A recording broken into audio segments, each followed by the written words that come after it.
हम खालिदा जिया को ऐसे नेता के तौर पर क्यों देखते हैं जो प्रो पाकिस्तानी हैं, जो एंटी इंडिया हैं और जिनके आने से कट्टरपंथ को मजबूती मिलेगी?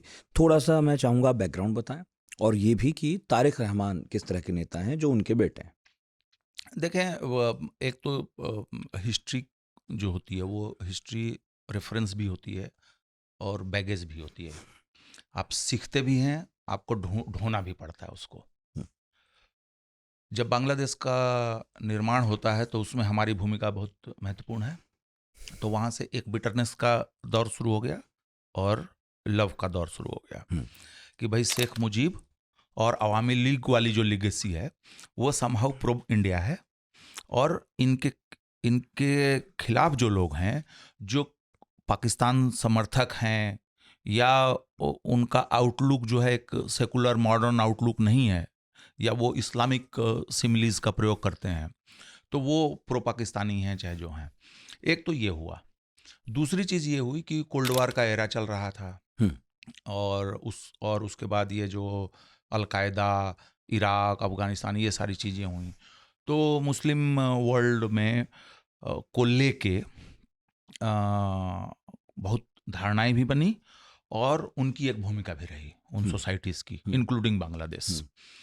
तो वो चीज़ें जब यहाँ पे अलकायदा या इस्लामिक स्टेट या कट्टरपंथ या आतंकवाद वगैरह की बात हुई, तो आपके पास पहले से दो फार्मूला है कि प्रो इंडिया, प्रो पाकिस्तान। तो जिस तरीके की खबरें आ रही थी तो वो यहाँ पुट हो जा रही थी। देखो, हमने कहा था ना ये कट्टर लोग हैं, तो वो वहाँ पे फिट कर लीजिए।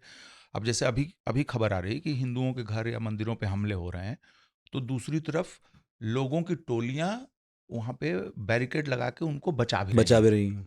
तो आप अपने अपने तरीके से ले लीजिए, बिल्कुल, कि भाई देखो कि कैसे हैं, देखो हिंदुओं को मार रहे हैं। एक तरीका हाँ, ये हो जिसे सकता जो है, सूट करे जो वैसी सूट बात करे। करें। तो एक तो वो हुआ है।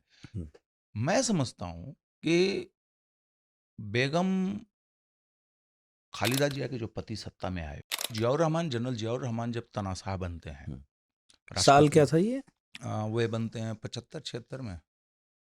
75 में इनकी हत्या होती है शेख मुजीब की, शेख 15 मुजीब की, जी, अगस्त को। उसके बाद।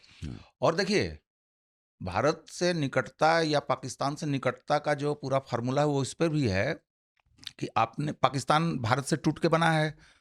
तो हमारे यहाँ भी बहुत सारे लोग हैं जो छाती ठोकते हैं कि देखो हमने भी बदला ले लिया, तोड़ लिया। फिर वो कहते हैं कि भाई तुमने ये तोड़ा तो हम भी ये आतंकवाद कर रहे हैं, अलगावाद हमने कर रहे शेख हैं। मुजीब की भाई हत्या हुई अब। और शेख मुजीब की हत्या की जो तारीख तय की जाती है वो 15 अगस्त। बिल्कुल। तो इस तरीके की चीजें, तो और उसमें अभी भी जो तारीख हुई जिसमें तख्ता पलट हुआ, फिर उन तारीखों को लेकर भी हुआ कि ये तारीख इतिहास में क्या क्या अपनी गोद में घटनाएं बैठा के रखी हुई हैं, वहां से लोग रेफरेंस निकालते हैं कि ये बदला ले रहा है, वो उसका बदला ले रहा है। और ये चीज़ें मैटर करती हैं। सिंबोलिज्म जो है पॉलिटिक्स में ये मैटर करता है। तो बहरहाल, तो उसके बाद ये आते हैं, बीच में एक दो थोड़े समय के लिए आए थे, फिर ये आ गए, फिर ये मारे गए, फिर कुछ लोग बने, फिर जनरल इरशाद आए। इंटरेस्टिंग चीज़ है कि जनरल इरशाद की तानाशाही के खिलाफ जो 83 में आते हैं, इनकी हत्या कब हो जाती है? शायद इनकी हत्या हो जाती है 78 में ही, जियाउर रहमान की। इरशाद के खिलाफ बेगम खालिदा जिया और शेख हसीना मिल के लोकतंत्र के लिए लड़ाई लड़ती हैं। और जो पहला इलेक्शन इन्होंने, उसके बाद जो चुनाव हुए जिसको कि उन्होंने जीता, खालिदा जिया ने जीता, वहाँ पर उतनी ज़्यादा बिटरनेस नहीं दिख रही है। शपथ ग्रहण हो रहा है, भी बैठी हुई, वो भी अपना सब कुछ हो रहा है। तो ये हुआ।